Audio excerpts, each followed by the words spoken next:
Okay, hello everyone, welcome to this video on finding the angle bisector of two lines. So if we have these two lines drawn here, we actually have two angle bisectors because there's the line that could be drawn through there that bisects this angle and also bisects that angle, but then being vertically opposite. And there's the line that goes through here which bisects this angle. So we're actually going to find two lines and then we're just going to choose the one that's relevant to us. So if this is basically the formula here. We've got two lines written in general form, and this is what we're going to crunch here, okay? So it looks a little bit complex when it's written out like that, but I think it should be okay once we apply an example. A1 is just the coefficient of the first x, so the slope of the first line. B1 is the coefficient of y of the first line, and C1 is just the constant term of the first line.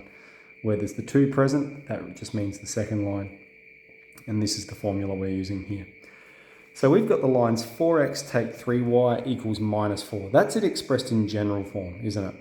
And so I've rearranged it so we've got it expressed in the form required for the formula. I've just moved the minus 4 over the other side. And the same with this line here, 6x plus 8y is 9. I've just moved the minus 9 over to this side. So let's go ahead and plug it into our formula here. At the top of the formula, we just have the equation of the line as it is stated here. So for the first part, we're just going to have 4x take 3y plus 4, and that's going to be on top of the square root of a squared plus b squared. So that's going to be the square root of 4 squared plus 3 squared, and close the square root. Now that's going to equal plus or minus, and we've got the equation of the second line. Okay, so that's that part there, 6x plus 8y take 9. Now we're leaving out the 0, we're not interested in that part at the moment. And that's going to be divided by the square root of 6 squared plus 8 squared, okay, it's by the coefficient of x of the second line and the coefficient of y of the second line. So we've got that in there. And then what we're going to do is we're just going to solve this. So the top's going to remain as is. We've got 4x take 3y plus 4. And at the bottom here we're going to have square root of 16 plus 9, that's going to be the square root of 25 at the bottom there. And on this line, we're going to have 6x plus 8y is minus 9, and 6x plus 8y take 9. And at the bottom, we're going to have the square root of 100. So the square root of 25 is 5, and the square root of 100 is 10. So let's proceed with that. We're going to have 4x take 3y plus 4 on top of 5.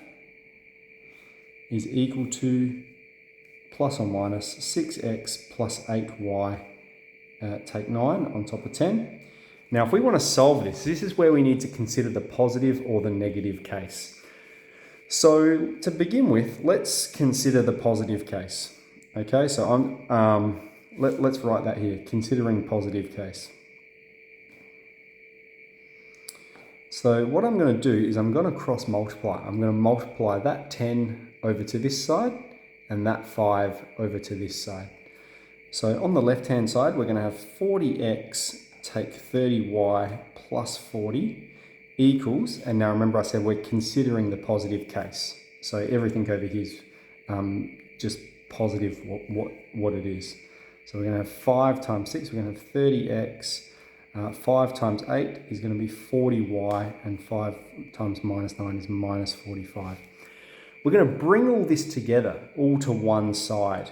All right, so I'm going to subtract 30x from both sides. Okay, so I'm going to take 30x here and take 30x here. I'm going to bring it all over to the left-hand side. And so if I subtract 30x from both sides, I'm going to have 10x here. If we next we want to subtract 40y from both sides, okay, because over here we've got the 30x is cancelled, the 40y take 40y, that's going to cancel. Over here we've got minus 30y take 40y, that's going to be minus 70y. And then we've got 40 here, and we've got minus 45 here. So the way we're going to get rid of minus 45 is plus 45. So I'm going to plus 45 over here. That's going to give us 85. And then over on the right hand side we're going to have 0. So this is the equation of our first bisector, and yes, it can be simplified. We can divide all of that through by 5 So that would give us 2x take 14y plus 17 equals 0. 2x take 14y plus 17 is 0. So that's the equation of our first bisector. That's when we considered the positive case. Now let's consider the negative case.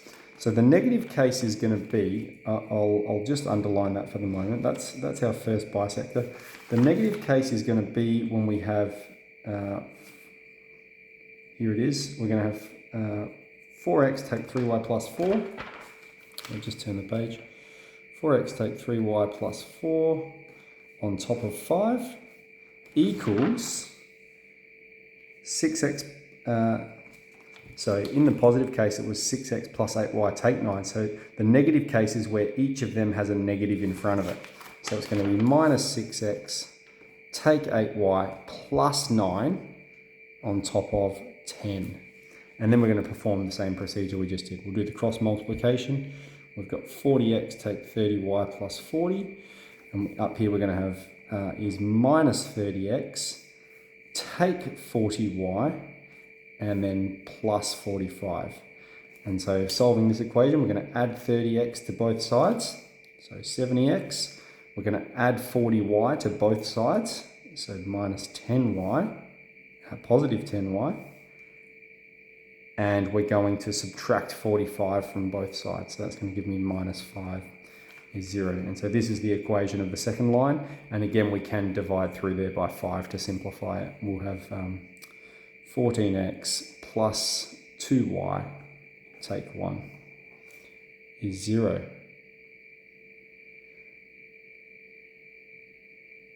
Okay, so if we consider these equations, right, we've got 14, in the graph I've just expressed it like this, so that 70x plus 10y equals 5, that's the line in general form. And the other line in general form is 2x take 14y, so that's going to be 2x take 14y equals minus 17. Okay, so the two angle bisectors are shown there. So I'll just show you on the graph, okay, how these come about. So here I've got Desmos open on my computer. It's helpful because you can graph in general form. So I've listed the first two lines there. They're the lines we started with. And this was the first angle bisector we found. That was in the positive case. All right, you can see it's splitting the angle there straight down the guts. And then this is the angle bisector we found in the negative case, and it's splitting that angle there and there as well. So that's a procedure for finding the equation of a line that bisects an angle between two other lines. It needs to be done in general form. So it's just a matter of expressing them in general form and then crunching the algorithm performed here. Good luck.